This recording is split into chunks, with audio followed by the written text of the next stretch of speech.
Welcome to A Celtic State of Mind. It's 12:30. It's the Thursday Bulletin. I'm Paul John Dykes, and today I'm joined by JP Mason and Declan McConville to deconstruct last night's performance and exit again out of the Champions League. It's 4 in a row. We used to do trebles 4 times in a row, Declan. Now we're getting bumped out of the Champions League 4 times in a row. Just before we went live, you were quite philosophical about it, Dec. What's your thoughts this morning, the morning after? Yeah, as I said to you just before we came on live, it's almost as if as fans we've kind of been preparing for this defeat since February, when Neil Lennon lost his job, and actually probably a time before that when we saw that the wheels had came off the bus altogether. And last night was just a complete failure to prepare, and it's on a collective of the Celtic board and hierarchy who have watched this, fall at their feet and haven't did anything to change it. And as the tagline says down the bottom, they must back him now, and they really must back him now, because I fear that if they don't, I don't think Ange Postecoglou will stick around for too long. This is the big thing I'm taking from a lot of his pressers now. I often look at a top flight, top class manager, JP, and think to myself, the amount of talking they do to the press, the amount of press conferences, a lot of the time they just fall into the same old rhetoric. I don't think we get much of that from Ange, do we? No, I got sent a video of him speaking, quite bizarrely, that he was speaking to the BBC from what looked like, I don't know, was it an airport lounge? Did you see the video? I did, I saw that. Is that standard practice to interview a manager in an airport lounge on Zoom? Like, I don't know, maybe they ran out of time at the stadium or something like that, but I thought that was really weird.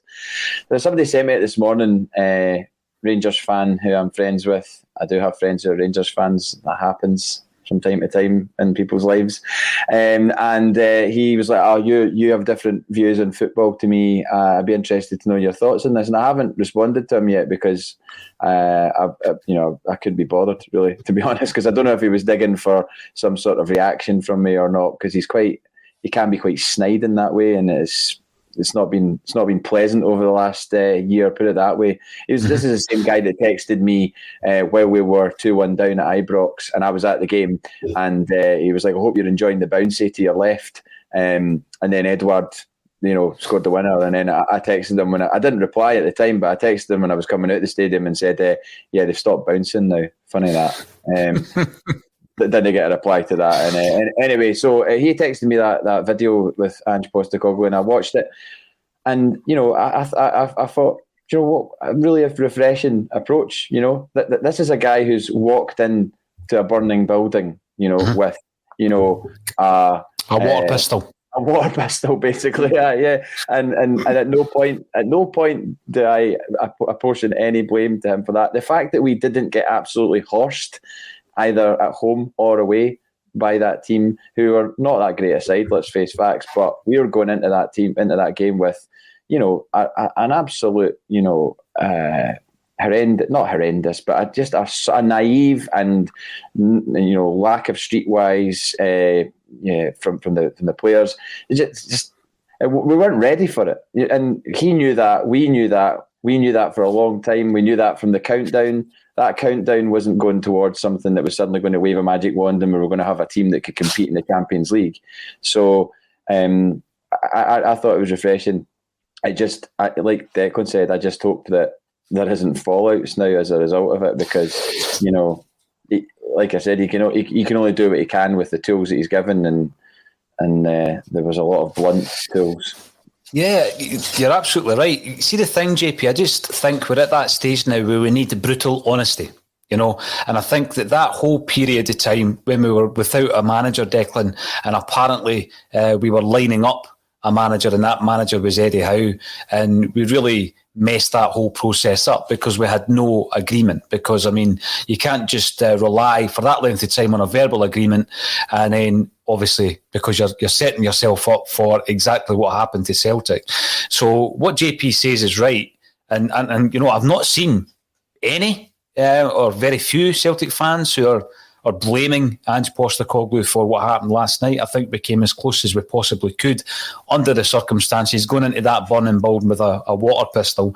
But it is so refreshing as a Celtic supporter when you don't get fed the same bluster from the manager when he gets an opportunity to speak.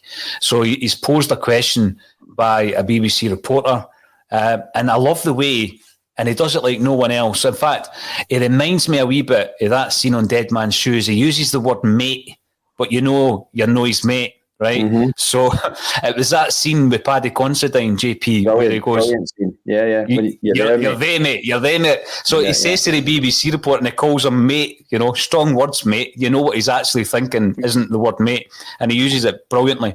But he wasn't taking it because the BBC reporter came back for another bite, and I think that Ange conducted himself really well. But what he got through during that discussion was a message. And that hence this headline today. It was a message that he's continually speaking to people who aren't acting fast enough. And he actually says that he's not doing it, he's not being convincing enough, so he's taking responsibility for not convincing the people that we need reinforcements. So it is refreshing, Declan. How long does that last, though? That frustration, like you say, do you honestly think a man who is now, I think, 48 days in the job would possibly say this isn't what I signed up for? I don't think Liam McLeod was probably expecting some of those answers from last night because it was very tough on him. And I don't think he got a very nice time, Liam, in the old Zoom last night from Ange. But it was strong language he was using, but we're in a situation that probably merits that type of language at times. But if you look at, it was a really good point made on Twitter last night. If you go back 2 years, the Cluj game, we obviously get dumped out 4-3, Celtic Park, and we go out the Champions League. We then take on the same Cluj team. A month later, Fraser Foster's in the door, Ellis is in the door, and we beat them 2-0 at Celtic Park. Is this going to be a repeat of this situation? We've got Furuhashi in a hotel room. We've got Starfelt, who wasn't in quick enough that he couldn't join up with the team for this game. I hope there'll be more coming in, a right back and possibly a goalkeeper and a few other additions to the squad that adds to the team. But I don't think any of this, to me personally, is on Ange Postecoglou, because he is obviously assessing targets. He knows the players that he wants to bring in. He knows the positions he needs strengthened, but it's not happening quick enough.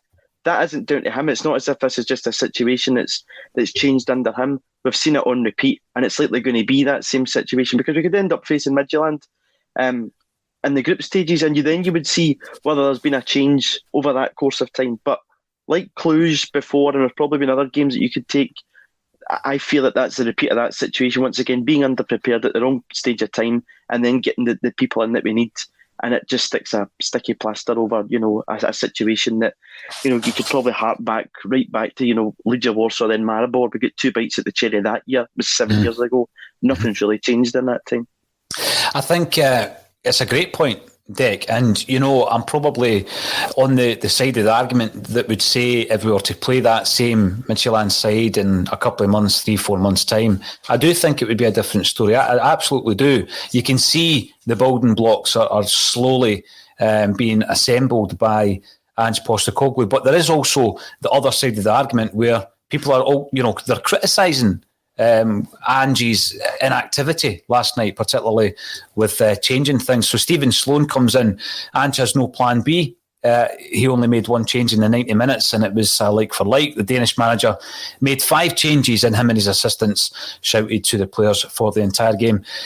JP, what proportion of blame, if any, do you place on the gaffer for last night? I mean, my biggest disappointment, I guess, was the way that we kind of died in extra time, particularly in the second phase, the second half of extra time.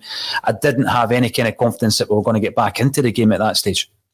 No. I mean, I know they were talking up Ajeti when he came on, and Chris Sutton was sort of saying, right, let's see what Ajeti's got. I mean, we haven't seen barely anything from Albion Ajeti in this whole time. I don't know how we possibly thought that he was going to suddenly turn into, Chiesa in the second half of an extra time period where we needed a goal. I did not see that happening at all. I pretty much, because we've seen this film so many times, and by the way, I just thought when Declan was talking, this is like, because we've seen this so many times, it's like the Police Academy series. They're just getting progressively worse. The Police Academy films just got so bad towards the end that you didn't bother with them. And I hope that's not what's going to happen here, that we've seen this so many times. But what I thought last night was that this cannot happen again. This ill-prepared nature of going into Champions League qualifiers cannot happen again. You could give maybe Dominic Mackay a bit of pass because he's not long in the door. COVID, difficult to get players in as quick as you want them to. But we cannot. That was the worst last night that we've ever gone into a Champions League game because of the newly recruited manager and having had hardly any time to work with the players. Guy just commented there saying, "Oh, Michelin manager did this, Michelin manager did that. Ange has no plan B." Hardly any of those guys are his players.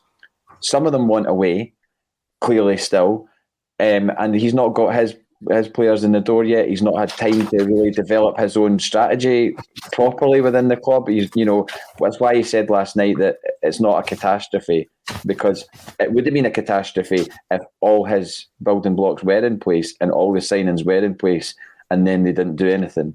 If Starfelt had played last night and we'd gone out, if Furuhashi had been there, whoever else. Yeah.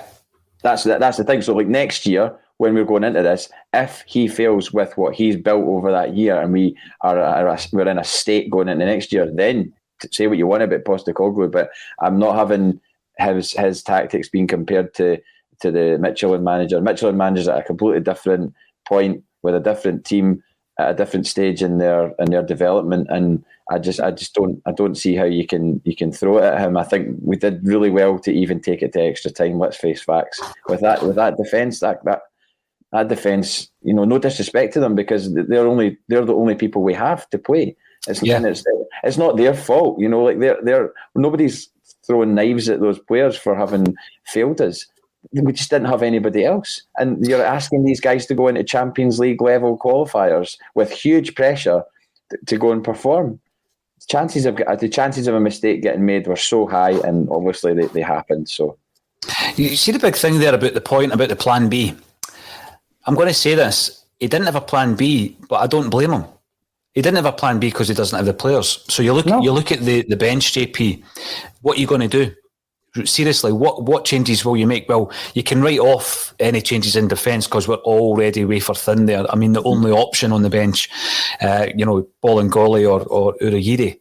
That's an absolute joke. You've got a guy who let the whole club down, who shouldn't be anywhere near that squad, and he's one of the guys that you'd be looking to go to in the bench.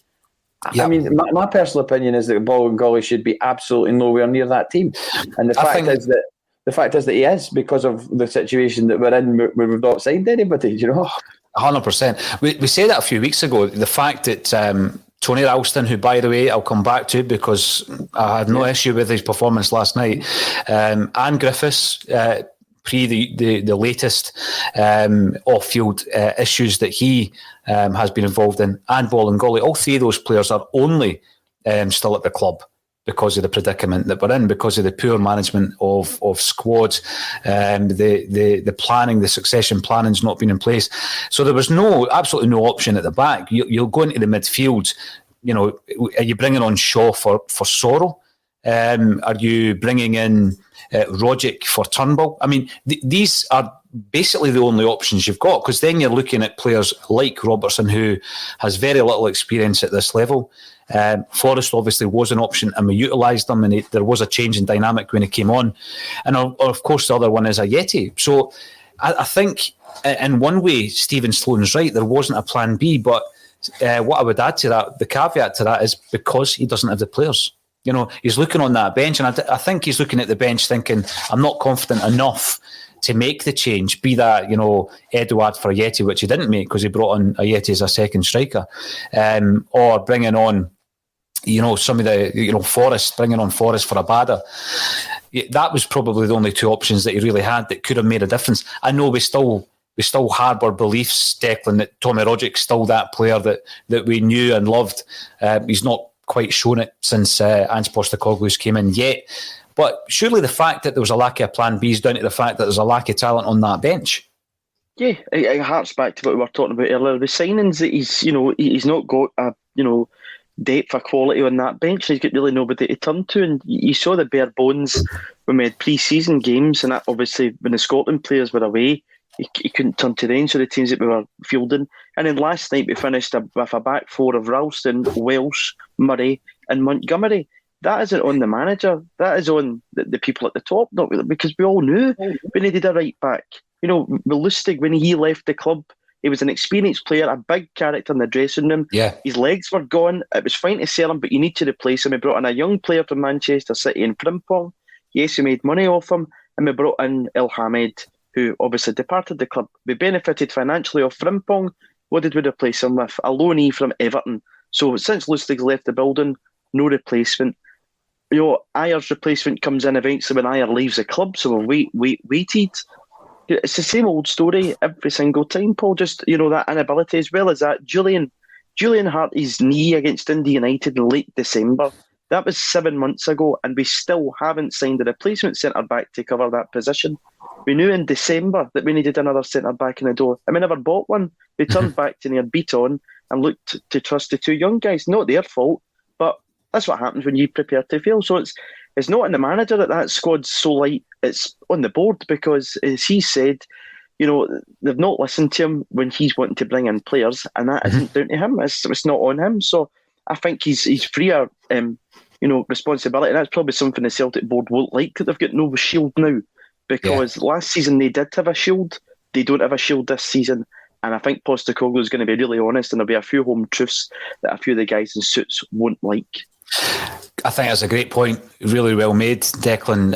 Postecoglou, you know, is not going to be the fall guy at this stage, JP. The words that he used was, I haven't done a good enough job convincing people we need to bring people in.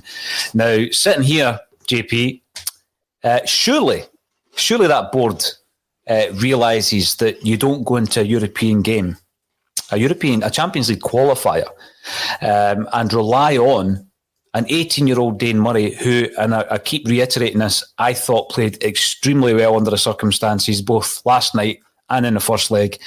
You don't give him his first senior start in a Champions League qualifier.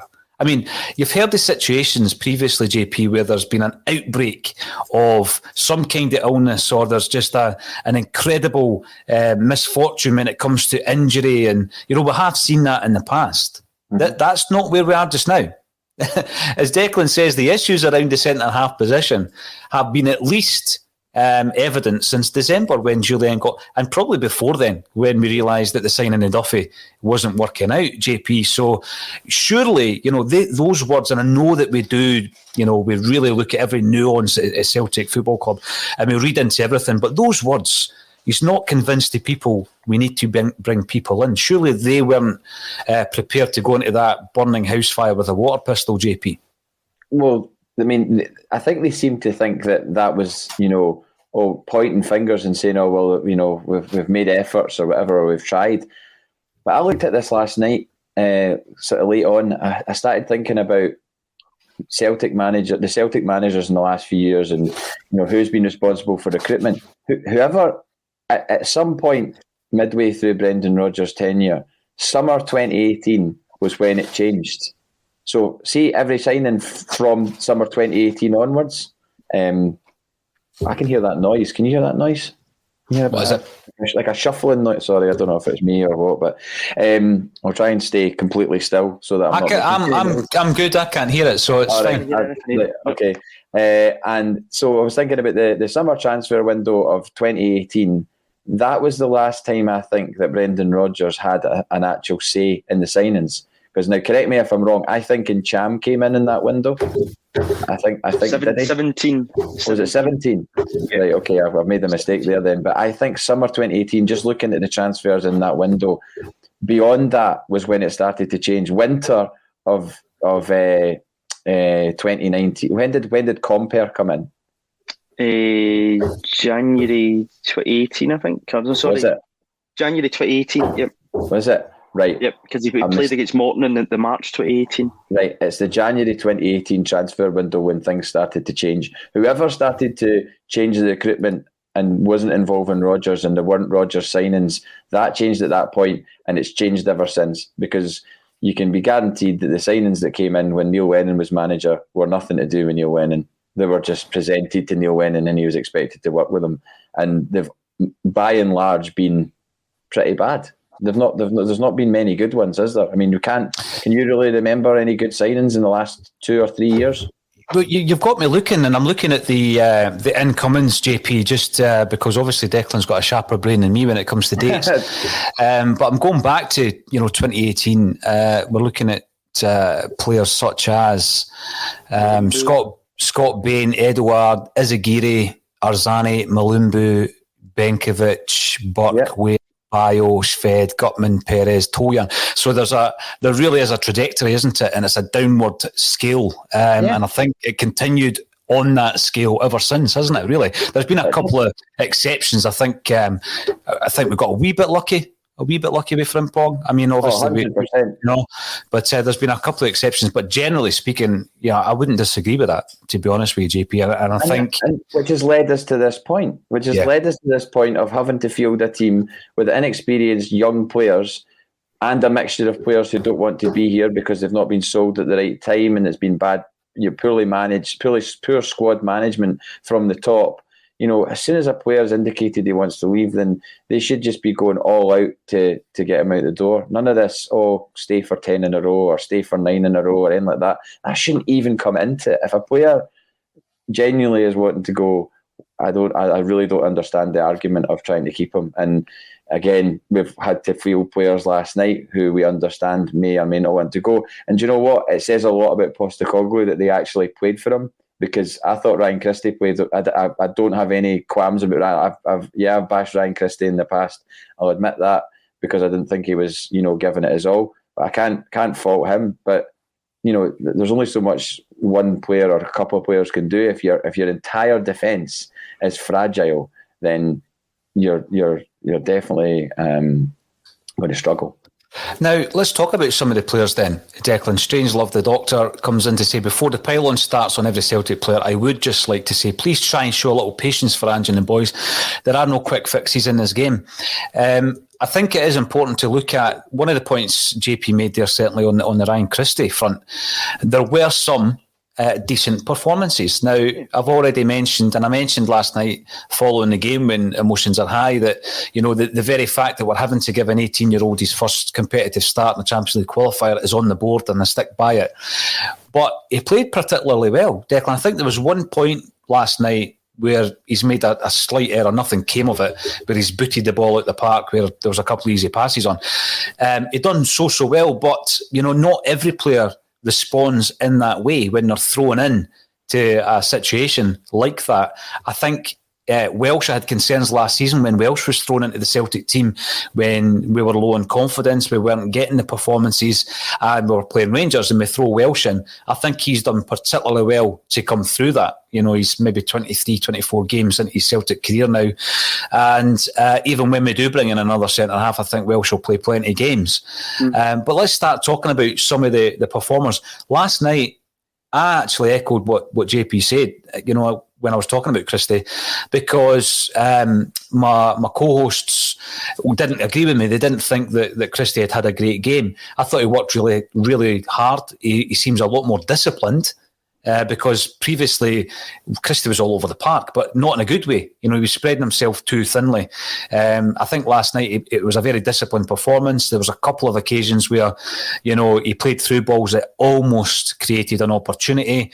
I still think he's creative. If he's a guy who wants to leave Celtic Park, I think he's still approaching it in a better way than, let's say, Odsonne Edouard, because he was the other end of the scale for me, and I thought that was a really poor performance by Eddie. Are we right to continue to persevere with Edouard, Declan, or is it a matter of time before he leaves the club in any case?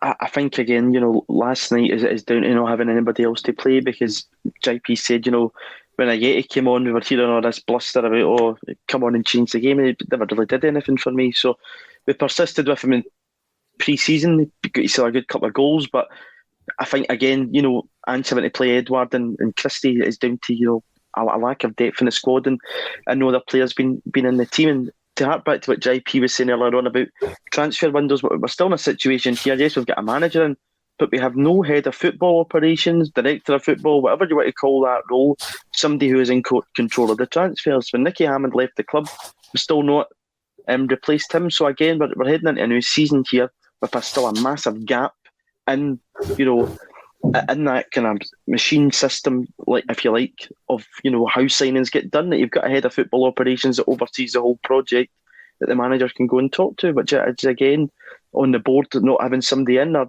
and not appointing somebody to that position, because it's key, it's crucial. You see how well other clubs have did with that, particularly the other team on the other side of the city with their appointment there to bring in players. So that again is on the board, but for the young guys that came in last night, I thought they did particularly well because they're getting put into environments they just shouldn't have to be put into, and they did nothing really to let us down, because again, I don't think last night's failure is in the 11 guys in the park. It's a lot deep rooted than that. It is, and we will speak about some of the areas that the club are actually failing, and it's nothing new. I mean, we're talking about 4 Champions League campaigns: AEK Athens in 2018, Cluj, Ferencvaros, Midtjylland. Now, the last 2, last season and this season, the club were in disarray. Previous to that, were dominating Scottish football. No one in any level of business can plan that we're going to enter these 4 group stages so underprepared, JP. I mean, we can't be so naive that anyone would plan that. Do they honestly think that we could get away with what we've got? And I don't just mean this season. You can go further back where we've got Julien and Bolingoli on the bench against Cluj and Callum McGregor playing left back. We've got £10 million worth of player on the bench, and we bounce out to Cluj unsurprisingly. And as Declan says, we proved later on that season that we were a better side. We were just terribly underprepared. So if there is a group of people in that boardroom who think that we're okay to enter these rounds or this level of competition 4 years in a row, so underprepared, then surely their positions within Celtic Football Club are untenable. 100%. 100%. It's completely on them. They make the decisions. They've saw us through to this. You can talk all you want about quadruple trebles and everything else, and that obviously that is unprecedented, and it was an amazing experience and will live with me forever. But all these like bouncing out of Europe moments will live with me forever as well. And it's so frustrating because you see Callum McGregor last night scores an absolute worldie, right? One of the best Celtic goals I've ever seen. That might be over the top. I don't know. I might still be, on cider fumes. I don't know, but I thought it was a phenomenal strike, great hit, and then you think, wow, here we go, that we actually might do this, and it would be. Let's not mince our words here. If we had got through last night, that would have been a Herculean effort and result, given what we had there. So I don't want them to point to that and go, well, we ran them close and it was just unlucky in the end. No. That should have been put to bed. That tie should have been put to bed. They weren't a great side. Everybody knows it. Sviatchenko is their captain. No disrespect to him, but we should have taken care of them. So we should have been in a position as Celtic, regardless of the fact that we're not the champions, we should have been in a position to dispatch them. What would have been in the next round against PSV. I don't even know the score from last night and what PSV did to Galatasaray. 2-0 they won away. 2-1. 7-2 in aggregate. 7-2 in aggregate, right. Well, I mean, that would have been terrifying, going up against Mario Götze and Zahavi. I'm pretty sure, it would have made last night seem like a bun fight. Do you know what I mean? Like, we would have been absolutely massacred in that game. I'm sure we would have been, but maybe we'd have had a couple of players in the door for those ties. Who knows? They're next week or something like that. So even then, nobody's going to be bedded in really for those ties. But right now, as a line in the sand, as of next season, this nightmare scenario that we have lived through so many times cannot happen again. Otherwise, it is heads rolling time, and we've got to give the guy time to get the players in that were signed, hopefully sign more, but the worrying thing is the league kickoffs on Saturday night. It's not as if it's in a couple of weeks' time. these games seem to come earlier and earlier and earlier all the time, and they've come earlier because of the result of the league standings last season. And as Russell pointed out on another show, this was a moonshot for us. We shouldn't have even been in this position. It was an absolute lucky dip, almost, the fact that we got the chance to go have a crack at the Champions League. We could have guaranteed ourselves Europa League last night if we'd have qualified past them. We've got another opportunity against Jablonec, is it, next week? So we'll see how that goes. Hopefully get players in the door for that. But this board, as you said, and see for all these people that I've seen online going, oh, here we go, the Celtic fan media being negative and blah, blah, blah. What are you saying now? Seriously, what are you saying now? Is there any defence that you have over this situation? Because I'd really love to hear it. Because, we've been saying this for ages. We've not been coming on here to be negative for the hell of it, but it's been staring us, screaming at us in the face. And all last night did was just sign the letter and put it in the post. See, the thing, JP, right, you're absolutely spot on, and this isn't a poor me and all this kind of stuff, because do you honestly think I wouldn't rather be sitting here talking about a victory last night, the age of Ange, progress? Because 100% I know every single person involved in Axon would rather that was the case. I was talking to my mate David just before I came in. What are you going to talk about in the Bulletin today? And I was like, well, unfortunately, we're going to have to strip away what happened last night again. Now, we've got the post-match, Declan, which, I've done enough for them now. We've covered every game last season to know that you've got to check yourself before you come on live, because emotions running high, disappointment and everything else. But I was quite scathing. I've got to say I was scathing of the board last night. And to be honest with you, I stand by every single word that I said last night. Jungle Lion comes in and makes a point. If the Green Brigade have a banner out before Saturday, it'll make the board more stubborn to do zero. I know exactly what he's saying here, because there was a point last season where I felt the board were being stubborn, or the club were being stubborn, because they didn't want to bow down to the demands of the Celtic support. And I felt that they would have felt at that time that that influence is something that, had they allowed the Celtic support to have such an influence, they might never have wrestled that power back. So they refused to act. And that, the famous or infamous incident after the Ross County game is the example I'm referring to. It's going to be a wee stage further than that, because one thing Neil Lennon certainly didn't do during all that was criticise the board or criticise any individual above himself at the club. Ange has done that. He's done it last night. He's hinted at it previously. Surely his voice is enough for these people who make the decisions in the highest reaches of Celtic Park to actually realise that we cannot rest on our laurels any longer.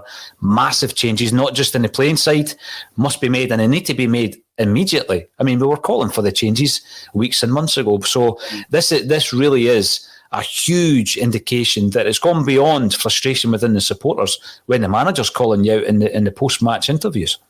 Well, Postecoglou was the board's man after 106 days of waiting. So if his voice doesn't cut through, nobody's will. Because at that situation last year, they were able to kind of double down and batten the hatches.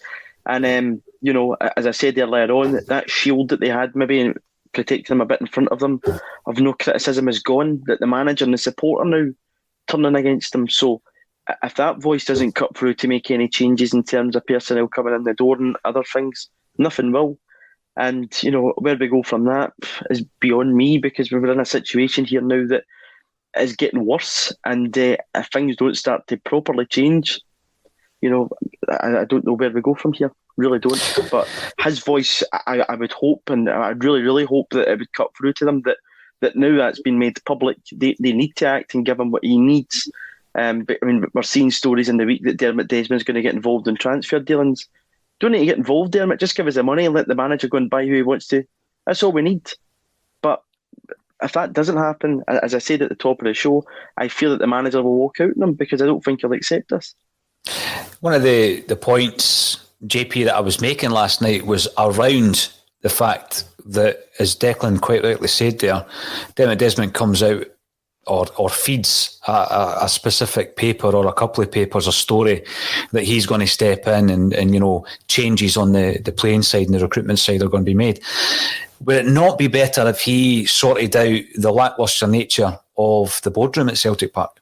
I mean, for years and years, we know that the figurehead of that boardroom was Peter Lawwell, and the influence that he had at Celtic was incredible. So much so that when they start to unfurl banners of certain board members outside Celtic Park, a lot of fans didn't even know who they were. They were so anonymous, I mean, they had played no real part in any massive changes or decision-making processes, it would appear. To us on the outside looking in. Surely Dermot Desmond needs to prioritise that, and as Declan says, let the football heads get on with the football department. Yeah, I think a major assessment has to be done of roles and decision making that has been made. As much as you want to criticise, sometimes people criticise the Green Brigade. I have been a bit critical of them in the past for certain things, but I think I'm just a guy in the stadium. I'm not part of the Green Brigade, or I think it's good though that they've energised and vocalised the Celtic support and created an atmosphere at games home and away. So I just sort of rubberneck along and look and see what's the banner this week, or some of the banners they've done have been absolutely unbelievable, particularly in Europe. But sensational. Yeah, but I remember looking along and seeing during, I can't remember, I think it might have been 2019 or it was either 2018 or 2019, and they had their usual font, and it was, "This is how it feels to be Celtic." This is how it feels to be Celtic. It didn't say champions again. Downsizing again, as you know. The Celtic board are gambling 10 in a row. Right, that I googled it last night and found it because I could remember. I knew it was something along those lines. And so, anybody that says that nobody's been saying this and nobody's been pointing this out, it was pointed out by the major fan group within the Celtic support. And probably a lot of the people in the ground agreed with that. It's not as if that comes out and then everybody votes and goes, "Oh yes, I agree with that sentiment." But I agreed with it because I could see the way that things were going with the signings that were being made. That has led us to this point. Absolute kamikaze signings, giving guys contracts that didn't deserve contracts. Marvin Comper, I mean, come on, really? That's an insane signing. Whoever scouted that guy should never work in football again. And I'll go on record saying that. I'd go a stage further. I mean, to spend that kind of money, JP, and get 60 minutes out of the footballer against lower league opposition in a cup game must rank as one of the worst signings ever in Celtic's history. I mean, listen, you can't even base it on ability because we've only seen 60 minutes of the guy. So terrible bit of business.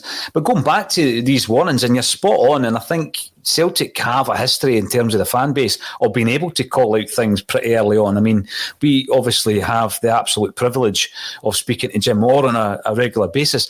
Him and his cohorts were basically alerting Celtic fans to the fact that there were issues at the club in the early 1990s, a good few years before Celts for Change and Fergus McCann's takeover, etc. So Celtic fans have always called. I always remember reading the fanzines back in the day, Declan, in the 1980s, and being amazed because it's easy if Celtic win the double in 1987-88 to get intoxicated by that success and that team, with McAvenny and McStay, a great side to watch at that time, and not look, under the bonnet and say, why is this club not competing on a financial level with our greatest rivals at that stage? Why has this club got a stadium which is not fit for purpose? But the fanzines were asking the questions.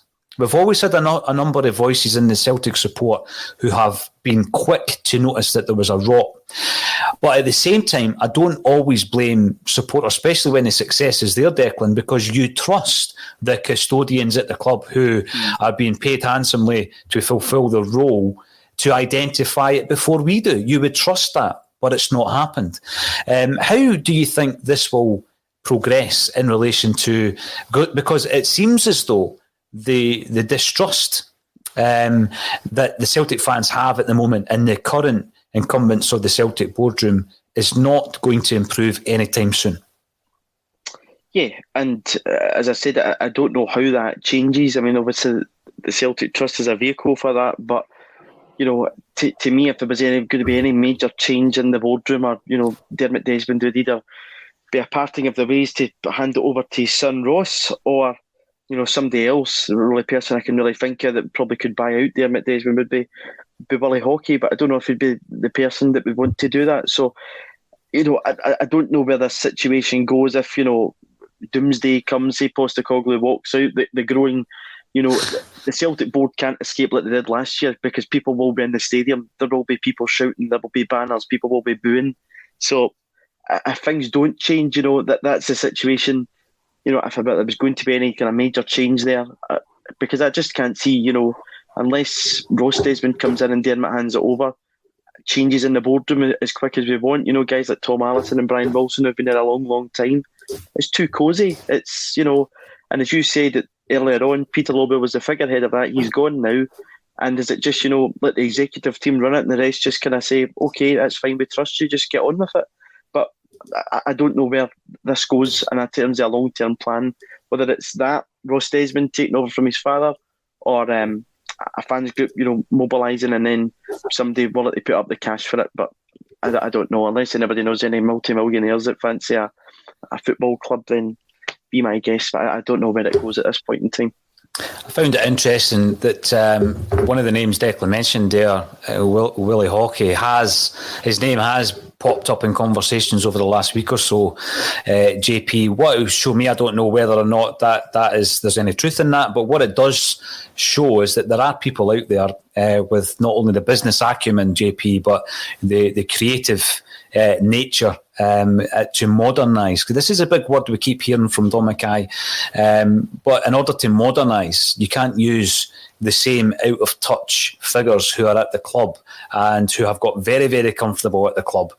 You can't modernise them. You can't change the way that they work. You can't implement creative business strategies in their minds. You can't allow them to have a different attitude towards the Celtic fan base, because currently it feels as though all we are is good for is season ticket sales and merchandising sales, and you know, you will just go along with this and you won't question us. You can't modernise that way of thinking, JP, and that's why, you know, that kind of level of change will be required before, as a club, not just on the playing field, but, you know, when we're talking about strategic decisions, when we're talking about restructuring, modernising a football club or any business, you can't do it with the same staff. And you certainly can't do it in the number of days that Dominic Mackay has been in charge. You know, I mean, I think maybe some people would maybe be naive to think that you can do that. I've never been in charge of an organisation. I've never been in charge of any real organisation. I booked gigs at a club in Edinburgh. It was a 250 capacity club, so I was part of the responsibility of that. But I've never been at the head of an organisation like Celtic. So, but I can only imagine that right now it's like steering a massive oil tanker, you know, back on course, and it's going to take, you know, a lot of time for that to come back into line. And that's why I don't really think that the blame could be laid at Dominic Mackay's doorstep, because I think if he's listening to this or watching this, I think he'll be agreeing with a lot of the stuff that we say. How could you not be? You know, the evidence is there. It's not like we're providing evidence of all this major success in Europe. We get cockholed every single season, and it's actually almost laughable how insane it is that we have found ourselves in this position. So, yeah, I think it's the whole thing has to be looked at and streamlined. And like I said before, we cannot be in this situation in a year's time. We have to have some sort of, you know, calm. And the other thing as well is, and it is something to worry about, Postecoglou walked out on his country because he didn't like the way. That's his country. You know what I mean? Like one of the highest honours you can have. And he didn't do it just because he didn't like the colour of the strip, or, you know, there was obviously fundamental problems going on there. Much the same way as Roy Keane walked out on Republic Island. I'm pretty sure Roy Keane didn't really want to walk out on Republic Island, but was so disgusted with the standards and everything else, and he was comparing it to Manchester United. It was unworkable. It was unworkable. Yeah, comparing it to Manchester United, and you know, people rightly or wrongly give him a hard time for that. Postecoglou walked out on Australia. I don't know the full details of why he did that, but I know that he did it. So I know that when it comes to something like this, if he isn't getting the backing and the support that he thinks he should, then I would find it strange if he didn't get it from Dominic Mackay. I don't really know how the whole boardroom thing works and how everybody signs things off and all that sort of thing. But they're at the top of the tree and they're responsible for everything that's happened beneath them. So, yeah. You know, the big thing as well, some people say that you overreact. You know, if it was a one-off, this might be an overreaction, but as we keep saying, it's year on year, same issues, same mistakes being made. And by the way, you can mark your words. Absolutely, if this kind of platform was around back in September, August 2002, when we bounced out to Bâle in the Champions League qualifier, would still be giving Martin O'Neill and his team a hard time. Of course you would, because that's what happens. And yes, we went on to have a fantastic European campaign, albeit it ended in defeat in the final. But yeah, you would have reacted with what you saw in the park. I mean, you know what I mean, JP? You looked at that Bâle result, having beaten them 3-1 at home, as a bit of a disaster. I didn't want to use the word catastrophe or catastrophic because obviously Ange doesn't like that, and I don't want Ange calling me mate. I want him to call the board members mate in that way that he does, as if it's dead man's shoes. But you know, you react to the situation. At the moment, the situation is that we've gone out to a team, as JP says, Declan, who are captained by Sviatchenko. Now, this is a point I made last night. I like Eric Sviatchenko. There's a funny wee story about when he signed, and I was in a conversation with him, and I made Ian Bankier wait to welcome the new signing to Celtic Football Club. It was quite funny, but that's because he was so polite that he actually wanted to speak to a Celtic supporter before talking to the chairman. So I've got a lot of time for Eric Sviatchenko, but I wasn't that upset when he left Celtic Football Club, and I wasn't that enamoured when we were potentially linked with him this pre-season, Declan. However, he completely marked Odsonne Edouard out the game last night. He had him in his back pocket. So there's an issue with your system where you can take a player who I don't think should be a first pick at Celtic, he maybe would get a game at the moment, and that player absolutely nullifies who should be your biggest threat last night. What did you make of that last night on both parts? The fact that, you know, we know Sviatchenko inside out. Every player on that park who's played with him knows his weaknesses. They've seen him on a training park. We all know he's slow, he's immobile, right? But he was still able to play. So he could play Edouard because he knew Edouard. Edouard couldn't play him. I found that one of the biggest disappointments last night, I've got to say. Yeah, and yeah, actually, on Twitter, you've seen how much it meant to Midtjylland last night. They've got a photo up in the dressing room and they're all huddled around it. So it kind of shows how much it meant to them as a club. And again, they're a club who I think Dom Mackay, you know, when he, these first press conferences spoke about, you know, comparing ourselves to, I looked at the methods of Brentford and Midtjylland. Midtjylland have set up a fee-paying school, I think, that they want to develop you as a person, not just as a football player in terms of leadership qualities and everything else. They're only 22 years of age. They're on a journey, then they have clear direction in that journey, something I think we badly lack. But yeah, you know, testament to Eric Sviatchenko last night. I thought he played well.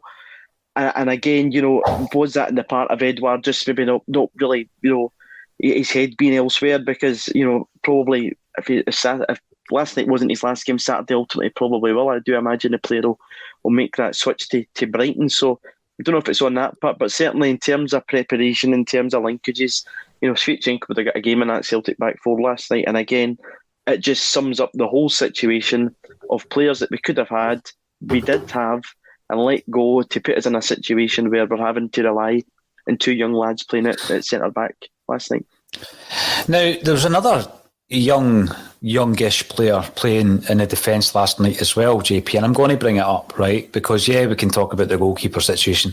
We can talk about that famous quote that came from JP Mason, that his head's out the door and his boots can follow him. And we're now saying that about Edouard, probably. But, you know, Anthony Ralston comes in for an incredible amount of criticism. I know his limitations. I think he actually knows his limitations. Last night, I couldn't find any kind of criticism to be levied at Anthony Ralston, and I think it's only fair that you praise where praise is due. And I thought he equipped himself particularly well. He can hit a byline and get a crossover. Showed that quite a few times. He's brave. He's committed. He threw himself in front of a couple of shots that might have given Bain something to think about. Is it about time that we realised that, he's become a bit of a whipping boy, isn't he, JP?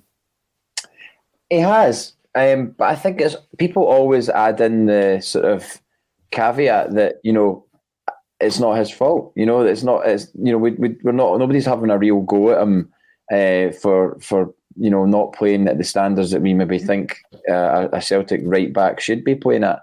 I would have no problem with Anthony Ralston being a squad member or being backup right back or playing a number of games in domestic football. I just don't think that he's potentially good enough, to go beyond what we would have gone beyond last night. If we'd have faced PSV, for example, PSV would be a completely different prospect, and then beyond that, Champions League. I think was there even another round after that? There probably wasn't there? I think there was was there another round after PSV? I don't know. Maybe there was. There would have been another round after PSV. Yeah, right. So you've got another challenge after that, and then the actual Champions League itself. So, without any disrespect to Anthony Ralston, should he be starting in the Champions League group stage for Celtic? Absolutely no way. I don't think so. But, I thought he played well last night. He played well against a not great Midtjylland team. Do you know what I mean? They weren't miles and miles ahead of us. We took them to extra time. We took them to extra time with that defence.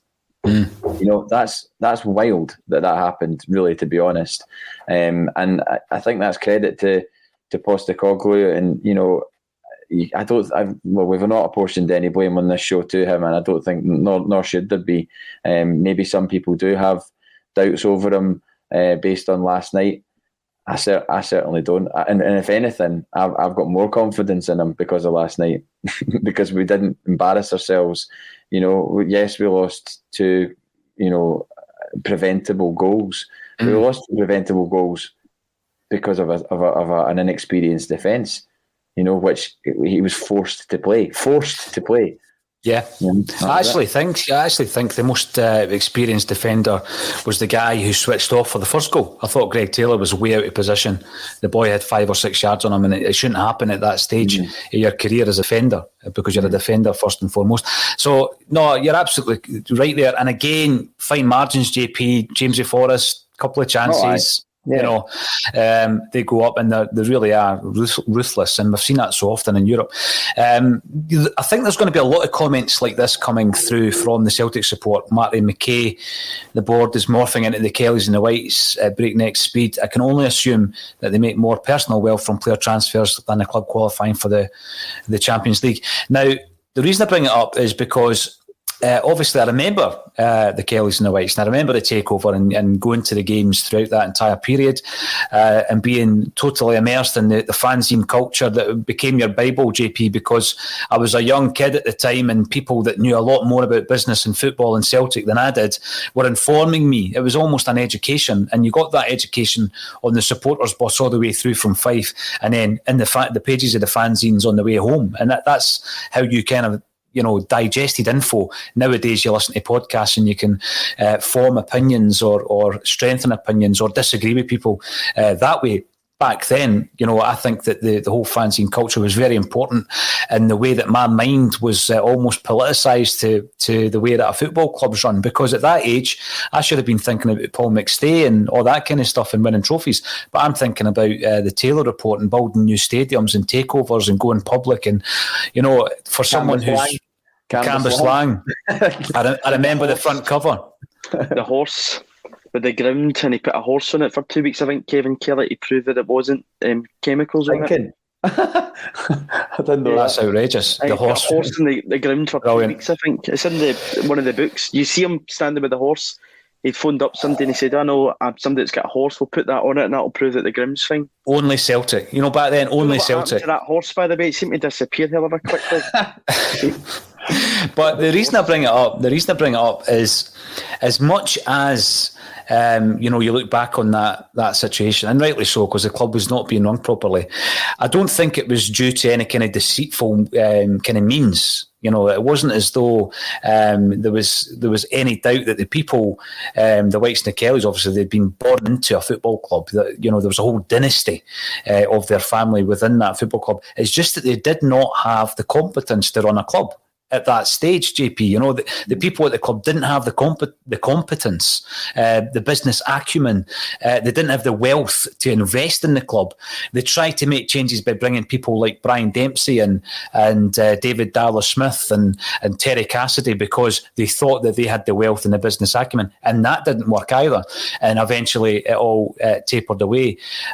What happened back then is that there was a real no confidence amongst a huge amount of the supporters in the Celtic board. What's different this time round, Declan, I would suggest, is that it's suggested by the comments made by Ange Postecoglou that there's a no confidence from within the club. On the football side of the club, we don't know Don Mackay's thoughts on it. JP alluded to that earlier. Surely him walking into that situation would be unhappy with it as well. I'm pretty sure that is the case, but we can't confirm that. But it is slightly different this time round, Declan, because it's not just the supporters who are unhappy with the way the club's been run. Yeah, that's an internal problem. Being big red flags getting waved at us last night, and as I said earlier on, the board probably benefited from a shield that they had in that time of the 90s. Lou McCarry and whoever else wasn't coming out and criticising the board, obviously.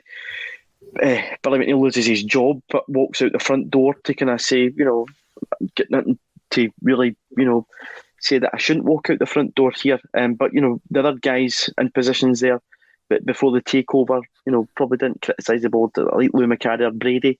Whereas at this point in time, we've got the manager waving a big red flag. And again, how much influence and power does Don Mackay actually have within that building at this moment in time? Is Dermot Desmond still directing traffic from his hotel, probably wherever he is, and pulling strings if he's not playing golf or watching horse racing? So I don't really know the influence and control that they have in the boardroom. And again, that is a worry. But if the manager can't cut through, then I think we're in for a real heck of a ride.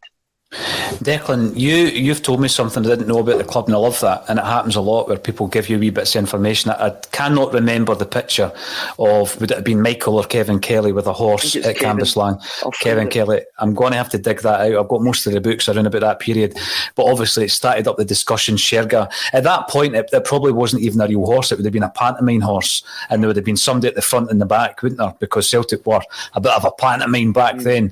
JP, we've spoken about the heads out the door, the feet should follow. What's your thought on Edouard at the moment, JP? It's been so frustrating, like the last year, just watching players, I guess, not being in the stadium. And I guess I never thought I would see Odsonne Edouard play a game for Celtic again. I'd kind of resigned myself to the fact that he would probably leave as soon as the transfer window opened. But it's obviously it's not the case that players are just getting moves at the moment like they would maybe want to, because I've said this before, I still think the transfer market is in a weird state of flux. I don't think it's as, you see the sort of money they're flying about down in England. It's not flying about as readily, I don't think, as it has been in the past. I think they're being very wary. And I certainly would have thought that we would have been looking to sell Odsonne Edouard to a higher calibre of club than Brighton. No disrespect to Brighton, but I mean, come on. When we've seen Edouard flying, there's absolutely no way you'd be thinking, oh, well, maybe he could get a move to Brighton. You're thinking a higher ceiling than that for him. So I don't know. I find it very hard to get anti-Edouard. Last night, I don't think he obviously didn't play well. He didn't score. And he didn't really have a lot of opportunities to score when he should have had against, a defence that he should be having joy against. Like you said, Sviatchenko knows him. He knows Sviatchenko. Why did he not? Why did the players not say this is his weaknesses? Go for this, go for that. It just seems strange. But It does, JP. That the point that was made after the first leg is that Stephen Welsh gives away a free kick. Sviatchenko goes over and speaks to the free kick taker and tells him that keeper's rubbish. You know, he says something in his ear, right? Now, Sviatchenko didn't even play with Barkas, you know, but anybody who's watched Celtic over the last 18 months, and I know Sviatchenko keeps an eye on the club, of course he does. We've had an impact on him, and he's always speaks so highly of Celtic. So he's given him a wee bit of info there. These are players that have played and trained with Sviatchenko over a period of time, JP. And we should know his weaknesses. And there are weaknesses in his game. Somebody piped up there earlier to say that PSV are going to take them to the cleaners. I think they probably will. I think PSV will take Midtjylland to the cleaners. 100%. You know, and I always want Celtic to progress, of course I do, but it could have got a wee bit embarrassing, you know, unless we strengthen in a big, big way between now and the next set of fixtures, because these fixtures come in so quickly, JP, as well. We're going to ask a few questions about upcoming games. Big one Saturday night, Declan McConville. Have you any concerns about that? It's a different game entirely. Starfelt should be in the building by then. Yeah, I think he'll probably play on Saturday. Again, I kind of, you know, fire him right into a game that a place it's always difficult to go to. I'm sure Hearts will probably be out to get a bit of revenge on us as well after the Scottish Cup final last year. And they'll make it a bit of a difficult game. So that will come into it. Again, you know, it's always it's a good away day, Tynecastle. There's not going to be any Celtic fans in there. I believe there's going to be 2,000 Jambos fans and 5,000, even worse. 5,000 Jambos fans in Tynecastle, so I'm sure they'll make a bit of an atmosphere. It's we'll see a player's character, but again, it's always a tough place to go in. As I say, I'm sure Hearts will probably, you know, have their tails up after, you know, not missing out so narrowly to us in the Scottish Cup final last year. So it's going to be tough, but you know, we need to pick ourselves right back up and, you know, maybe put the staff out in there, a bit of experience, and another player in the door, likely not. But we'll just wait and see, because Kurahashi could maybe make his debut off the bench. I don't know. I think he flew in on the 20th of July, so you know, probably about isolation on Friday. Whether he make the bench for Saturday evening's another story, another question. But it's going to be tough place to go. Any other changes based on the two Midtjylland games, Deck? Any other changes that you'd make? Again, I think they lack depth in the squad, Paul. So I don't know what changes you probably would be able to make. Whether, you know, Shaw would maybe come into the team. I didn't, you know, again, you'd be dropping Soren, but it would probably be a bit harsh. Again, I thought Abada played well. Christie had a shift. So Drogic never did anything when he came on last night. Who goes and goals? Yeah, he never did it. That's a good point. Probably the same. It's a good point, because I said this last night, because Brian is very much of the view that we play or buy a keeper that plays to Ange's strengths, and I think it's a good argument, a very good argument that he makes very well. When I see Bain getting the ball at the edge of his box, though, and trying to do things that if it was a centre-half doing them right in front of a striker, you would have your heart in your mouth, you know, shimmying and all this kind of stuff, JP. I'm not buying into that. Now, I can see why the sweeper keeper is something in the modern game that you want to have to retain possession. But, you know, sometimes it is better to clear your lines, isn't it? And some people might think I'm being old-fashioned. I'd much rather that than Bain at the edge of his box trying to take on a player. I don't like seeing that from a goalkeeper. No, it's terrifying. It's absolutely terrifying. And I was really surprised that he played Bain last night over Barkas. I thought he would have... I mean, Barkas' confidence now must be... I mean, if it was shot before getting dropped for that game last night, I mean, there was no talk of an injury. He was on the bench, so he was clearly fit. It was a tactical decision, and a decision based on his mindset or whatever. And, you know, as a result of Saturday, I really was surprised by that, and it does say a lot about what's going on behind the scenes with Barkas. He really must be struggling, I would imagine, because otherwise you'd expect him to be like putting his hand up saying, no, I want to play this game, you know, blah blah blah. But that's not what happened. And again, I've seen this to Alex Ferguson. Sorry to interrupt, JP, and the film about him. There's a story on it with Jim Leighton. Kind of mind what FA Cup final it is, and I think it's Palace in 1990, and he drops him because he's in the right place, and since then, for, you know, 31 years, Jim Leighton's never spoken to Sir Alex Ferguson since that. So, oh yeah, that's what. I think I read that. Yeah, as you're saying, in terms of relationship there between the manager, he's dropped him now, and I don't know if there's going to be any way back for him after that now. It's just, but there's been yo-yo goalkeeper for so long. Last season there was a different keeper all the time, and 1 minute Lennon's saying he's my number one, and then the next thing he's out, and then we're back to the same. We're doing the same. And see, just before I forget, how there was the chat that Dermot Desmond was apparently miffed at Hampden that day in the semi-final, and the story goes that he saw the Rangers chairman or whoever they were celebrating, and he was like, right, this isn't happening again. Let's put our foot on their neck and destroy them basically, and then we won the next 4 trebles. Mm-hmm. Why does he not get annoyed about the European losses in the same manner, or is it too deep? Does he have to go too deep into his pocket to actually to correct a European situation? Because the European situation, we are miles behind in Europe, and currently we're miles behind in domestically as well. If you go on last season, in fact, that we finished with nothing and 25 points behind Rangers, but we are so far behind in Europe that it would take a lot of money, a serious amount of money, to get us competing at Champions League level if you're talking a short-term fix. So I think it's almost like, no, I can't go that deep in my pockets to do that. So I'll just let it keep happening. I think you're right. I do. I just don't think that comes into the strategy at all, and that's part of the problem. Surely, if you're irked at a defeat to a lower league side in a national competition on penalty kicks at Hampden, surely you look at that result last night and you get mad with that, and you're like, wait a minute, these guys are minnows, Cluj, Ferencváros, these guys. We're Celtic. We shouldn't be getting beat off these teams in qualifying matches. But I think that's what the obsession of the domestic games did to us over the past 10 years. GP, that pretty good. That long list of Maribors, Malmos, Cluj, Ferencváros, Athens, last night to add to it, and it's became that we just focus too much on the domestic game. It's all very well us fans having an obsession with 10 in a row as it was. But for the board, it became an obsession that then they just switched off.